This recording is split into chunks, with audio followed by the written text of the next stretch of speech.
ಮಂಡ್ಯದಲ್ಲಿ ನಿಖಿಲ್ಗೆ ಮತ್ತೊಂದು ಶಾಕ್ ಎದುರಾಗ್ತಾ ಇದೆ. ಕೆಆರ್ ನಗರದಲ್ಲಿ ನಿಖಿಲ್ಗೆ ಭಾರಿ ವಿರೋಧ ವ್ಯಕ್ತವಾಗಿರುವಂತದ್ದು. ನಿಖಿಲ್ಗೆ ಮತವನ್ನ ಹಾಕಲು ಕೈ ಕಾರ್ಯಕರ್ತರು ವಿರೋಧವನ್ನ ವ್ಯಕ್ತಪಡಿಸಿದ್ದಾರೆ. ಇಲ್ಲಿ ನಿಖಿಲ್ ಕುಮಾರಸ್ವಾಮಿ ಅವರಿಗೆ ಮತ್ತೊಂದು ಶಾಕ್ ಎದುರಾಗಿದೆ. ಅದು ಕೆಆರ್ ನಗರದಲ್ಲಿ ನಿಖಿಲ್ಗೆ ಭಾರಿ ವಿರೋಧ ವ್ಯಕ್ತವಾಗಿದೆ.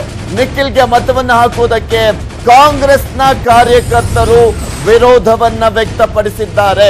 ಚುನಾವಣೆ ಪೂರ್ವಭಾವಿ ಸಭೆಯಲ್ಲಿ ಗಲಾಟೆ ಆಗಿರುವಂತದ್ದು. ಚುನಾವಣಾ ಪೂರ್ವಭಾವಿ ಸಭೆಯಲ್ಲಿ ನಿಖಿಲ್ಗೆ ಬೆಂಬಲವನ್ನ ನೀಡೋದಕ್ಕೆ ಸಭೆಯಲ್ಲಿ ವಿರೋಧವನ್ನ ವ್ಯಕ್ತಪಡಿಸಲಾಗಿದೆ. ಕೆಆರ್ ನಗರದಲ್ಲಿ ನಿನ್ನೆ ನಡೆದಂತ ಸಭೆಯಲ್ಲಿ ಗದ್ದಲ ಕೂಡ ಎದ್ದಿರುವಂತದ್ದು. ಜೆಡಿಎಸ್ ನಾಯಕರ ವಿರುದ್ಧ ವಾಗ್ದಾಳಿಯನ್ನ ನಡೆಸಲಾಗಿದೆ.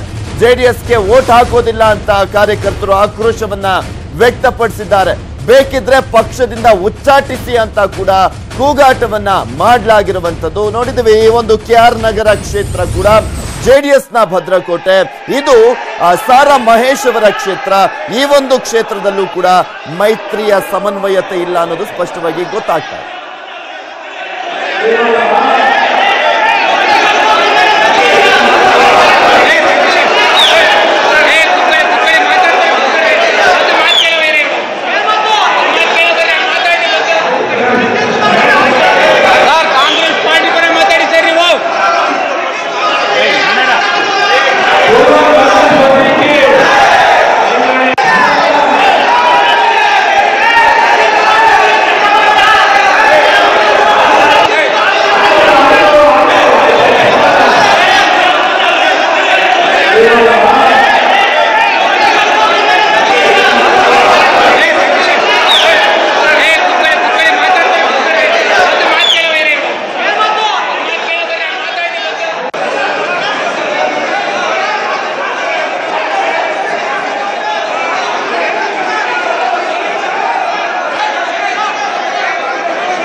ಕುರಿತಂತೆ ಹೆಚ್ಚಿನ ಡೀಟೇಲ್ಸ್ ಅನ್ನ ನೀಡ್ತಾರೆ ನಮ್ಮ ಪ್ರತಿನಿಧಿ ಪುಟ್ಟಪ್ಪ ದೂರವಾಣಿ ಸಂಪರ್ಕದಲ್ಲಿದ್ದಾರೆ. ಎಸ್ ಪುಟ್ಟಪ್ಪ, ಕೆಆರ್ ಕ್ಷೇತ್ರದಲ್ಲೂ ಕೂಡ ಇಲ್ಲಿ ವಿರೋಧ ವ್ಯಕ್ತವಾಗಿರುವಂತದ್ದು ಯಾವ ಕಾರಣಕ್ಕೆ ಇಷ್ಟು ದೊಡ್ಡ ಮಟ್ಟದ ಒಂದು ರೀತಿಯಾದಂತಹ ನೂಕುನುಗ್ಗಲು ಮತ್ತು ಒಂದ್ ಕಡೆ ವಿರೋಧವನ್ನ ವ್ಯಕ್ತಪಡಿಸಿದ್ರು ಅಂತ?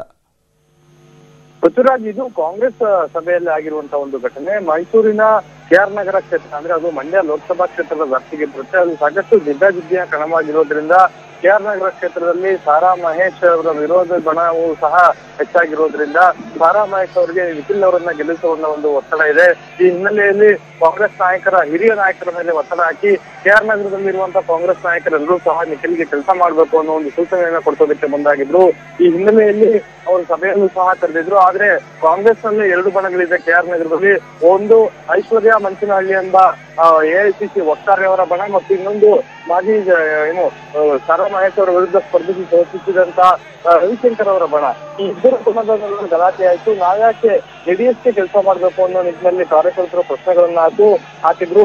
ಈ ಸಂದರ್ಭದಲ್ಲಿ ಮಾತಿಗೆ ಮಾತು ಬೆಳೆದು ಕೈ ಮಿಲಾಯಿಸುವ ಹಂತಕ್ಕೂ ಸಹ ತಲುಪಿ ಅಲ್ಲಿದ್ದಂತ ಎಲ್ಲ ಕಾರ್ಯಕರ್ತರು ಒಬ್ಬರನ್ನೊಬ್ಬರನ್ನ ಸಮಾಧಾನ ಮಾಡಿಕೊಂಡು ಸಭೆಯನ್ನ ಗೊಂದಲದಲ್ಲೇ ಮುಕ್ತಾಯ ಮಾಡಿದ್ದಾರೆ. ಆ ಒಂದು ಕರೆದಿದ್ದ ಸಭೆಯಲ್ಲಿ ಯಾವುದೇ ರೀತಿಯಾದಂತಹ ನಿರ್ಣಯಗಳು ಕೈಗೊಂಡಿಲ್ಲ ಅನ್ನೋ ಬಗ್ಗೆಯೂ ಸಹ ಮಾಹಿತಿಗಳು ಲಭ್ಯವಾಗ್ತಾ ಇದೆ. ಒಟ್ಟಲ್ಲಿ ಒಳಗೊಳಗೆ ದೋಸ್ತಿಗಳ ಮೇಲೆ ಭಿನ್ನಮತ ಇರೋದು ಮತ್ತೆ ಮತ್ತೆ ಸಾಬೀತಾಗ್ತಾ ಇದೆ. ಕೆಆರ್ ನಗರದಲ್ಲಿ ನಿಖಿಲ್ ಅವರಿಗೆ ಎಷ್ಟರ ಮಟ್ಟಿಗೆ ಬೆಂಬಲ ಸಿಗುತ್ತೆ, ಕಾಂಗ್ರೆಸ್ ಕಾರ್ಯಕರ್ತರು ಎಷ್ಟರ ಮಟ್ಟಿಗೆ ನಿಖಿಲ್ ಅವರ ಪರ ಕೆಲಸ ಮಾಡ್ತಾರೆ ಅನ್ನೋದನ್ನ ಚುನಾವಣಾ ಸಂದರ್ಭದವರೆಗೂ ಕಾದು ನೋಡ್ಬೇಕಾಗಿದೆ. Prithviraj. Okay, thank you Puttappa ನಿಮ್ಮೆಲ್ಲ ಡೀಟೇಲ್ಸ್ಗಾಗಿ.